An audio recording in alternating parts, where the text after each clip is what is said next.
Hey guys, welcome back to my channel. I'm Teresa. This is Lost My Thread. Today I'm going to be talking to you about my top makes from 2022.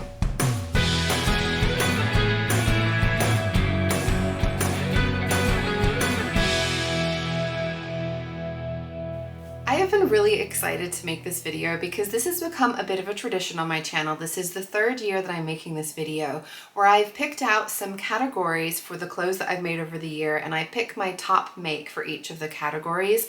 I feel like it's a really good reflection on what I've done over the year, what I've learned, but because I also have 2 previous years to look back on, I can really see how my sewing has developed, my style has developed. I will have a playlist down in the description box if you want to check out the previous ones, just because I feel like certainly for me it's really interesting to see where I've come, but I thought it might be interesting for some of you guys as well. Of course, I'm going to be focusing right now on 2022 though, so I wanted to pick out some interesting categories that would be useful to talk through with you guys. The first category that I want to share is my top make from Instagram. So Instagram has the top 9, everyone shares them, or I feel like it's been less this year to be honest, which I'm totally cool with. But basically, you can use some website or apps to pick out what were your most liked items for the last year on Instagram. And I feel like they're always a bit of a peculiar breakdown. They're not necessarily the things I would have picked. They're certainly not necessarily my favorite things that I've made. I will pop a picture up of my top 9 from Instagram. But the first thing I want to talk to you guys about is actually my most liked make on Instagram, which is not necessarily what I would have expected. So the top liked post that I shared was this dress. So this is the M7969, a very popular dress. So it's got a faux wrap front. It has these really gorgeous voluminous sleeves that are about 3/4 length long. There's a nice gathered tier at the bottom skirt section. I added pockets to mine because what dress doesn't need pockets? And this dress very much does well to have pockets on it.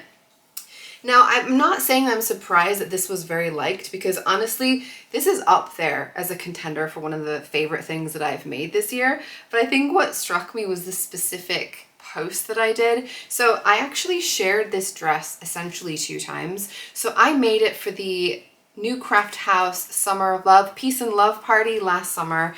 Initially, I made it with really big, long, wide sleeves, and it was just like a big, full 70s kind of a vibe dress. I made a flower crown that I wore to the party and I posed with some photos, and I thought I had some really beautiful pictures with that particular version. And then I wanted to make it a bit more everyday, so I reduced it to what is meant to be that balloon sleeve. I also shortened it a little bit so it wasn't quite so long, and I feel like in general that woman is a lot more kind of day to day, but still really beautiful and still really glamorous. And when I was taking the photos, I felt like, because I was making it more everyday, that was the idea behind my adjustments, I thought it would be funny to take some pictures in the supermarket. And actually, so that was the main photo, and that ended up being my most liked post. I thought that was pretty funny, not what I would have necessarily expected. But I did make a couple of videos about this dress if you want to see a little bit more about it. So I made a whole video about the fitting process. So that was for my first version, getting it to fit just how I liked it. I made some muslins. I talked through adjustments that I made to get it to fit for myself, adjusting the pattern pieces. And then I made a whole nother video about how I made the adjustments to make it a bit more everyday and wearable. I love both versions, and it's kind of sad to have lost that initial version, but in all honesty, it felt much more costumey, and I probably wasn't going to be reaching for it quite so much. The version as it is now, I love it. It's beautiful. It's in a really gorgeous viscose fabric. It's a fabric godmother fabric. I actually managed to, well, I got this from a couple of shops. It was mainly Guthrie & Ghani that I got the fabric, and then I ran out when I was making the dress. I didn't have quite as much as I needed. I think I might have cut a piece out incorrectly. So you guys probably remember because you've been watching my videos. If you haven't, you might figure it out if you do watch back on my first video about this dress. But I needed to buy more of this fabric, and I ended up getting it from Raystitch Fabrics, the remainder. But it's designed by the Fabric Godmother. It was available all around places. It's called Joni, this print. I love the print. I love the dress. It is buttery soft and fluid and full and wonderful. And honestly, I cannot wait for the warm weather to come so that I can start wearing it again. Now, the next category I wanted to talk about was what was my quickest make of the year. I had a fair amount of quicker makes. I think mostly jersey makes are usually going to be quicker, especially if I manage to just put them through the serger and not even really use the sewing machine. And so the one that ended up being, I think, the quickest, I will say there's probably a bit of a draw, but I think this one has a slight edge, is this version of the Concord tee. So I made loads of the Concord tee by Cashmerette. This is a long sleeve version.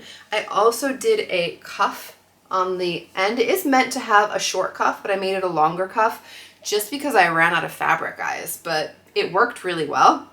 It feels extra snuggly and cozy, but I made this one, I think it was the third of 3 that I was making. I made a whole load of them at once, and so I got to a point where I was just so familiar with the pattern and with making it, I just blasted it through the serger, barely even thought about what I was doing, and I had a top. So this one is in a navy bamboo jersey that I got, I believe from Sew Me Sunshine. I'll pop it up on the screen if I'm wrong, but this, I will say, is an absolute staple. I've been layering it under things in the colder months, so things that I wouldn't normally be able to wear when it's colder, short sleeve tops and dresses and things, but also just on its own, it's super comfortable. It is a great layering piece. Like I said, even under like sweatshirts and sweaters, it's been really good to wear. So this one has very much been a good wardrobe staple, and it was, I think, my quickest make of the year. Now, when it comes to my slowest make of the year, it's usually going to be a knitting project for me. I'm not the fastest knitter, but knitting is usually going to take longer than sewing, and I do both. I do think my slowest make of the year, and I'm counting this one even though I started it the previous year, are these socks. So these are called Gerste socks, Gerste. They're from the book 52 Weeks of Socks. They're pretty amazing socks. They're definitely like next level fancy socks that I never thought that I would be making or wearing, and they came together really well. They did take time, especially with this knitting pattern that you've got on the top. The bottom is all just straight stockinette to make it more comfortable on the base of your foot, but there was a fair amount of this pattern, a really nice rib pattern at the cuff as well. I think it's a really gorgeous sock, and it was definitely a slow process, but it was a slow process that was worth taking my time over. And these feel so luxurious when I wear them. I do honestly feel like I have got the most fancy socks that I have ever seen. At the beginning of last year, I've been starting to think about how I wanted to up my sewing game, and one of the elements I wanted to focus on was the finish of my garments. Sometimes you take a little bit more time to get a really nice, neat finish, and I feel like whenever I do that, I'm especially proud of what I've done. So I wanted to highlight the garment that I made that I feel like I put the most work into the finish, and I feel like has the nicest overall finishing details. For that one, it's got to be the Heather Blazer. So this is the Heather Blazer by Friday Pattern Company. This is probably a familiar pattern to all of you guys. I made this towards the end of last year. It's in a really gorgeous linen blend fabric. I really do love the color, and the lining is just fabulous. I do love that lining. I'm actually in the process of making a dress out of the same fabric, so I'm gonna have a bit of a matchy-matchy time. What I really did like about this is there was a surprising amount of hand sewing involved in making this blazer. So there was some of it just to attach elements on the inside of the lining, particularly so that the bottom of the lining didn't hang over the actual main body of the fabric. There was also some of that going on in the sleeves. There was some hand stitching just going around the neckline as well, or the collar rather, so attaching the collar so you can get a really nice neat stitching in the ditch. The whole lining was bagged out, so the coat was bagged out, and I hand stitched the middle of the lining together, and honestly I couldn't even tell you where my hand stitching was because I did a pretty neat job. So I'm pretty proud of the way this one came together. I feel like it has much more of a tailored look because of that. So all the work that went into it, I feel like was definitely worth it in the end. I also picked out a really cool button for this one that I got from Liberty in London, and I feel like that just really ties it together. I really do like this one. I've been noticing that it pairs really well with dresses, jumpsuits, but also jeans and t-shirts, which is the way I did my original photos. But I really do feel like this has been a versatile piece, and because this is a viscose twill lining, this I got from Sew Me Sunshine. It's a viscose twill Zara X designer fabric. It's actually warmer than I anticipated, so I've been able to wear this on like the milder winter days, which I wouldn't have necessarily expected to be able to do. And it's just a really great extra layer, and I think it's pretty cool. It's definitely cooler than I thought it might be, and I wasn't sure I was going to pull it off, but I think I love it. I then wanted to talk about my Proudest Make. This one I felt like it was a little bit more difficult to pick. There are quite a few garments that I made that I was really proud of, but the one that I decided to go for is one that I feel like was maybe the most out of my comfort zone of things that I've done before, something just a little bit more ambitious, and that is this Shirred Bodice jumpsuit. So this whole jumpsuit I dreamt up in my head wanting to make it. I decided to find a free trouser pattern to use as my base. So this is the cast wide leg pants from thefabricstore.com. This was part of my So Frugal for 2022 entry, and I actually made a whole video tutorial about how to make one of these for yourself using these trousers or any elastic waist trousers as a base. And I think the reason why I'm so particularly proud of this one is because I wasn't even sure conceptually if it would work, a shirred body jumpsuit. I felt like it would be really easy to get on and off, which was super appealing. And I felt like if I can make a shirred bodice that goes onto a skirt, why can't I not just put that same bodice onto trousers and make it a jumpsuit? I didn't know if it was going to look a bit strange, a little bit maybe kiddie. It really doesn't. This jumpsuit turned out so beautiful. I was honestly really surprised with how sexy and grown up it looked. I felt like a 50s pinup model, which I was not expecting when I dreamt up this jumpsuit. The fit, of course, is great because it's shirring and it's just gonna fit and hug my curves on my upper body. And because it's the big wide leg trouser, I feel like that balances really well. This was such a fun one to wear in the summertime. I did make it cropped. It's in a really beautiful viscose fabric that I got from Lamazi Fabrics. But I feel like because it is very lightweight viscose and it is cropped and it's just little straps, little thin straps that I perfectly designed to cover my bra straps. Thank you, past Teresa. But I will say that this one is much more for hotter weather, so I didn't get as many opportunities to wear it. But I am gonna seek out opportunities and see how I can layer things on top of it because I think it's just so cute, and I just feel so proud to have dreamt it up and made it, and it worked. And I even made a whole tutorial for you guys. I sewed the whole thing with French seams as well to make it that little bit extra next level. So I feel like it is one that I am just super proud of and one that I'm looking forward to wearing when the summer comes. And if I'm sharing my proudest make, I feel like I should also be talking about what my least successful make was, because they're not all going to turn out perfectly every time. And I think it's important to share those failures as much as the successes with you guys. The one that I would say was the biggest flop of the year were the Claudia pants by Style Arc. Now these I made for the Clash of the Pattern series. It was my topmost trouser tournament, and these ones were definitely right at the bottom. They didn't win on any level really for me.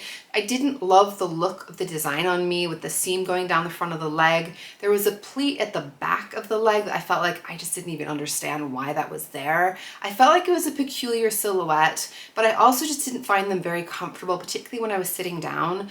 They were very high-waisted, which was the intention, and there was a facing going around the inside of the waist that was non-woven or non-stretch interfacing. And it just made it really uncomfortable when I was moving around. I also wasn't a big fan of the side zip on these trousers, and I just feel like on the whole, they weren't comfortable, they didn't look great, they're gone now. So yeah, they were a flop, but they were a learning experience, and I'm gonna be saying goodbye to that pattern, and I'm okay with that. Now, one category that I feel like is so important and honestly just speaks for itself is my most worn make of 2022. And I didn't even have to think twice about what this one was going to be, even though I just made it towards the end of last year. Looking at a percentage of how many days that I owned this compared to how many days I wore it, it has got to be the Billy wearable blanket. So this is basically an hoodie, but not an hoodie brand, but it is a huge hoodie sweatshirt thing. I added some cuffs, well, cuffs are in the design. It is in this really gorgeous fabric. So the outside is like a boucle, the inside is like a teddy bear fleece, super, super soft and snuggly. This is a free pattern that comes from DIBY Club, Do It Better Yourself Club. This is not my most glamorous item, but it is definitely the most practical, the most comfortable, the most cozy thing I own. And I feel like I wear this pretty much every day. I don't know, there's probably maybe 2 or 3 days since I've made this that I haven't worn it. And it's absolutely a winter item. I'm not gonna be wearing this when it's not wintertime because it is toasty, which is the whole point. but especially with not wanting to put the heating on more than we need to, I've been wearing the heck out of this one. I made one for my husband and he is loving it and wears it all the time as well.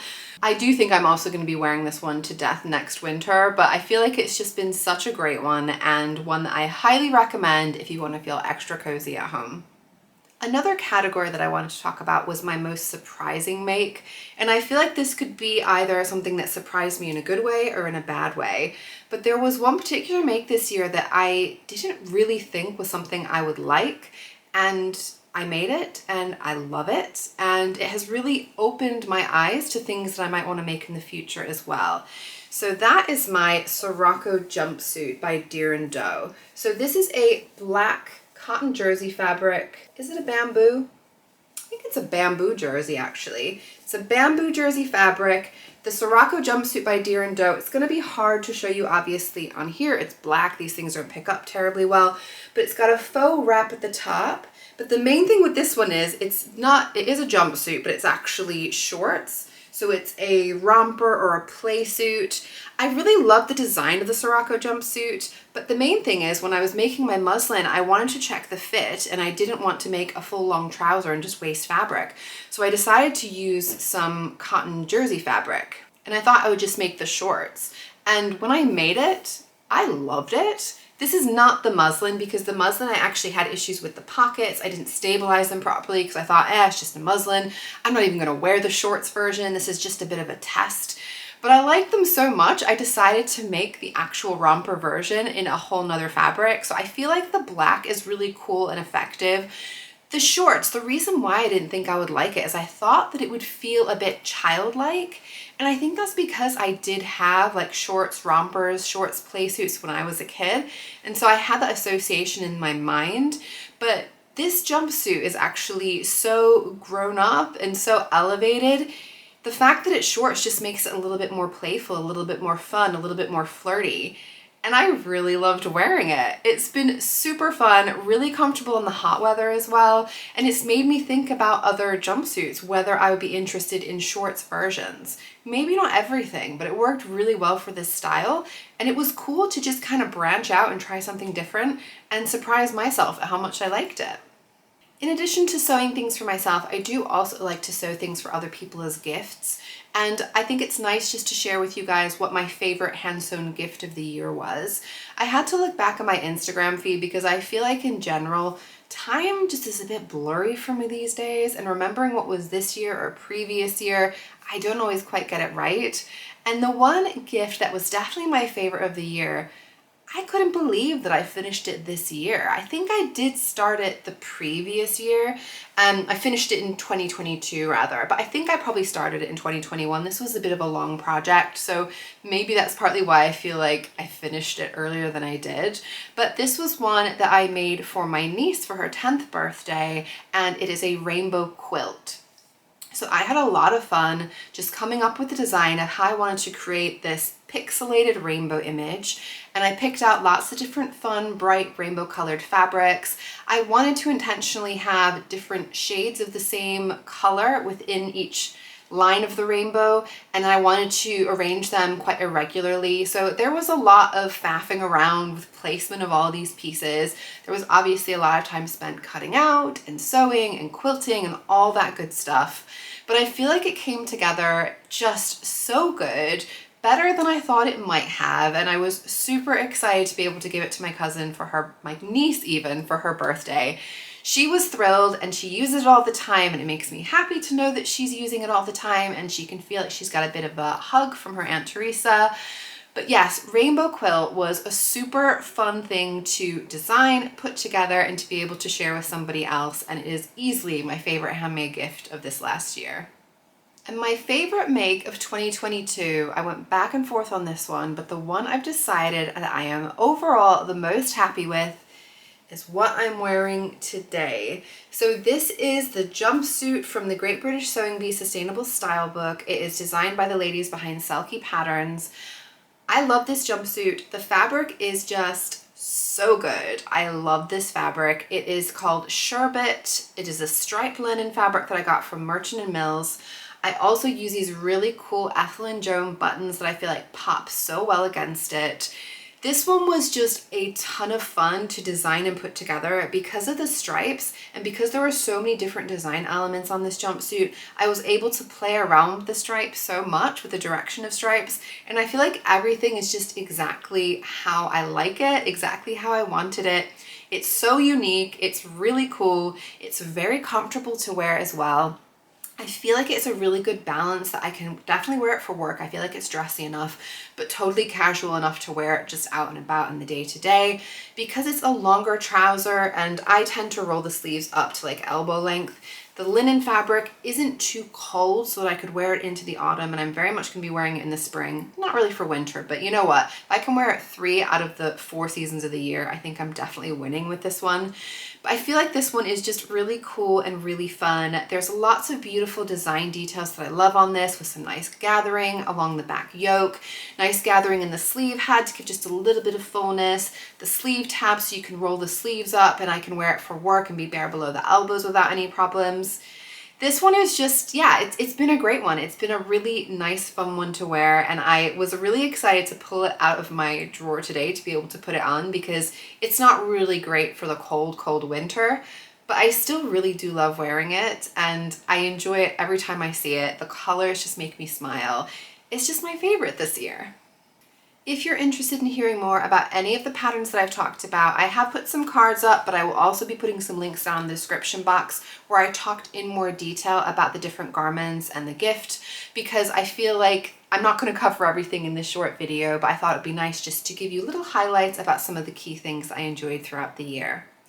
I hope it was fun to see what my top makes were for the year. I would love to hear if you have any particular top makes for yourself in those categories, particularly if you're on YouTube or Instagram that you can point me to so I can see what the makes are. But one way or another, I think it's just so useful and so important for us to reflect over the past year so that we can then learn some lessons and think about what we want to make in the coming year. If you've been watching my channel over the last year and you saw any makes that you thought really should have made it up into those top categories, let me know, because I do think some of them were pretty debatable. Some of them was like hands down, no question. Top garment of the year, in all honesty, I feel like could have gone to a few different things, but this one for me just had the edge. Please do give me a like if you enjoyed today's video. Make sure you're subscribed as well if you want to see more of my videos in the future. I'm very excited to see what 2023 brings as far as my makes, and I hope that you'll be following me along the journey. See you soon. Bye.